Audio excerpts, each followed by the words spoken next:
Let's talk about addiction, because it's been so normalized that you will miss knowing that you're actually addicted to something.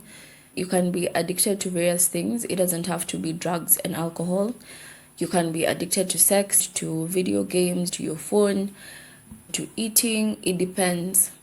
So let's look at some signs that you can look at to consider if maybe you're actually on that road to addiction or you're already there, and what to do if you find yourself there. Many people may discount addiction because a person is high functioning, and this means that the person is there at work, is there at home, they're present, they do what they need to do, but they cannot really operate without the substance or without the thing that they're addicted to. You might be actually someone who is killing it in your career, but you're secretly struggling with addiction. And this is not a video to shame anyone. If you find that you're struggling with these things, it's a mental health issue. So it's important for you to know if you're actually there so that you can seek help. Even if you are high functioning, addiction is addiction. It will still catch up with you and have effects in your life. And addiction is not good for you in any way. It will cause harm to yourself. It will cause harm to others. It's important for you to recognize that. Let's talk about tolerance. Let me use alcohol. So if you used to take 3 glasses of wine to get to the point where you feel the effects of wine, after some time, your body becomes used to it, and therefore it will crave more. And this is now when you start noticing that the 3 glasses of wine are not doing it for you anymore. Now you move to 5.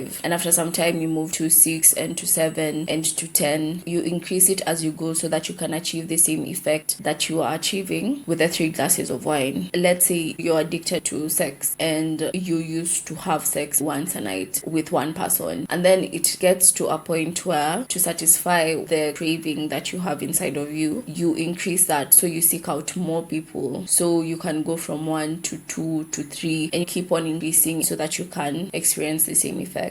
Or it causes significant harm in your life. This can be you feel guilty, you feel horrible about it. It's affecting the way you're doing your work. It's affecting how you show up in your relationships. Let's say now with work, you find that you're not really concentrating because you keep on thinking about it over and over again, and you feel that need to satisfy that, and you feel like you need to do whatever it is so that those thoughts can stop. It can be affecting your finances in that you find that you're really spending so much money to sustain that habit, and even when you can see that really it's not sustainable, you feel like you can't quit it. That is one thing that you need to look out for. Another thing is cravings. So you find that, as I said, you have this constant craving and you have all these thoughts in your head directing you towards it. That's also something to look out for. Another thing is loss of control. Maybe you got to a point where you feel like this is too much and I feel like cutting down, but as much as you try, you find yourself telling yourself, just one more drink, I just need one more, just for today, just one more episode. And even TV can be an addiction too if it's affecting what you need to do. So if you find yourself never following up on the limit that you've put for yourself, it can be something that you need to look into. And also you may have tried to quit and you find yourself not being able to. So you say that from now on, I won't drink again. I won't look at porn again. I won't sleep with random strangers again. But you still find yourself doing it even when you have really tried and you feel like it's not something that you want anymore. Even when it's causing harm, you find yourself rationalizing the behavior. So it doesn't matter how much harm it's causing you. You still find yourself saying that it's okay, it's normal,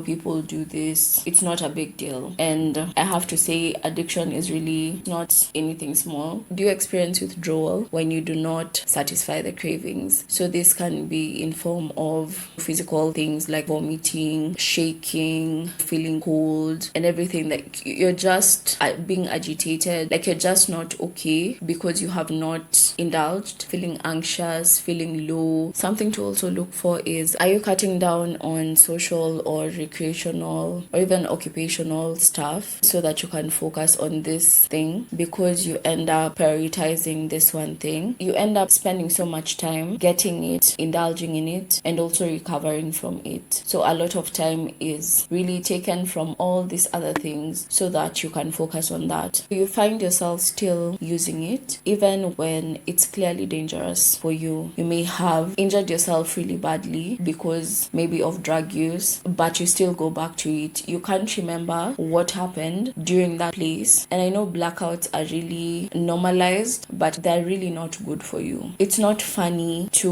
lose consciousness and not know what is happening to you. Anything, literally anything can happen to you in that moment. It's not anything to achieve. It's not a rite of passage. Don't think that you need to black out so that you can experience something in its fullness. If you find yourself still going back when such things are happening to you, it's also a signal. There's also continuous use. Even if you know that you have either a physical or a psychological condition that could be made worse by you indulging in such a thing, so you choose to ignore all the effects that you could experience and the damage that it could do to you because you have prioritized that thing so much that any other thing takes a backseat. I want to end this by telling you that there's a lot of shame that surrounds addiction, but I want you to know that it is a disease like any other, and it's important for you to know that. And there are many therapists out there who specialize in addiction, and it will be better for you if you go to people who specialize in addiction because they have more information. For whatever addiction that you do have, it's really important for you to seek help. The space that therapists usually create is a space of safety, security, and also no judgment, one of unconditional positive regard. And in this way, you continuously see your client in a positive regard unconditionally. It doesn't matter if whatever you're doing isn't working and you find yourself relapsing and everything like that. Do not make light of it. Do not try to normalize it just because there are other people doing it. And I know it may seem unfair that there are people who you started with and they're fine. They did not get to the point where you got to. It's a very valid emotion to feel and you're allowed to feel that. But it's important for you to also know that you being stuck in that is not helping you move forward. It is unfair, but it's important for you to really start moving. And I'd really advise you to seek out a therapist so that you can be helped in the best way possible. I hope this video has helped you, that it will help you to move closer to recovery. All hope is not lost. Until next time, bye.